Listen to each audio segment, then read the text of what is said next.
Hello. वापस आ गए हैं बहुत टाइम के बाद, लेकिन मैटर ये करता है कि वापस आ गए। और वापस इसलिए आए हैं क्योंकि किसी भाई का एक कमेंट आया था मेरी इटाची वाली वीडियो पे कि अगली वीडियो ना याहिको पर बनाई जाए, तो वो वीडियो लेके आया हूँ मैं। देखो, वैसे तो याहिको को बहुत ही कम टाइम के लिए एनिमे में दिखाया गया था, बहुत ही शॉर्ट स्क्रीन टाइम था उसका, लेकिन कुछ पॉइंट ऐसे हैं जो हम सीख सकते हैं। देखो, पहला पॉइंट है द सेक्रीफाइस। ऑब्वियसली नारुतो में बहुत सी ऐसे कैरेक्टर हैं जो सेक्रीफाइस को सिखाते हैं कि what is the meaning of sacrifice. Yahiko भी उनमें से एक है। देखो, याहिको का जो मेन सपना था ना, वो था कि जो पूरी दुनिया है वो शांति से जिए, एकदम पीस में जिए।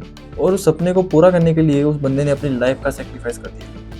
अब वो अगर एनीमे देखा है तो तुम्हें पता होगा कि जब कोनन को हांजो पकड़ के ले गया था और उसके लाइफ के बदले में उसने याहिको की, यानी कि अकात्सुकी की लीडर की जो है लाइफ मांगी थी, तो याहिको ने खुशी खुशी अपनी सेक्रीफाइस कर दी अपनी लाइफ को। The point which is to be noted, जरूरी नहीं होता है कि जो सपना आपने देखा है, जो जन कल्याण के लिए आपने सपना देखा है, उसे आप खुद पूरा करो, या फिर जब तक वो सपना पूरा हो तब तक आप जिंदा भी रहो। देखो, सिंपल बात है, लाइफ मैटर नहीं करती, मैटर वो करता है जो आपने जन कल्याण के लिए सोचा है, यानी कि जो आपका बहुत बड़े बड़े जो सपने, जैसे याहिको का था कि पूरी दुनिया में पीस आए, तो उसके लिए उसकी लाइफ मैटर नहीं करती थी, उसके लिए मैटर करता था उसका सपना जो पूरा होना चाहिए कैसे भी करके। इसलिए उसने इस उम्मीद में कि उसके जो दोस्त हैं वो आगे जाके उसके सपने को बिल्कुल पूरा करेंगे, इस उम्मीद में उसने अपनी लाइफ सेक्रीफाइस कर दी। देखो, दूसरा पॉइंट जो है वो था अंडरस्टैंडिंग द फीलिंग्स।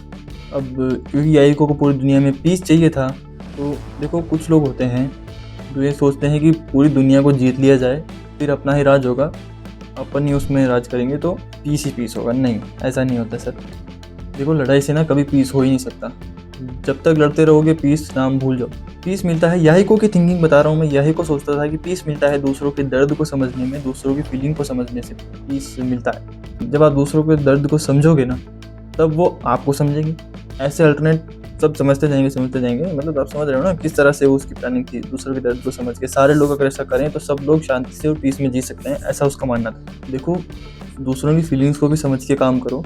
अगर तुम एक बार सोचो कि तुम ये काम कर रहे हो तो इससे मेरा ये फ़ायदा है, लेकिन दूसरे का भी अगर ये फ़ायदा हो रहा है तो कर लो, लेकिन दूसरे का नुकसान तुम्हारा फ़ायदा, फिर वही झगड़ा वगड़ा होगा। वैसे देखो, फिर तो पीस मिलनी नहीं है ना। तो ये था याहिको कैरेक्टर का एनालिसिस। तो अगर तुम्हें और किसी कैरेक्टर का एनालिसिस करना है तो कमेंट में मेरे को बता देना, ठीक है। मैं मिलता हूँ अगली वीडियो कैरेक्टर के साथ, अगर आप कमेंट करते हो तो। तब तक के लिए बाय बाय, टेक केयर।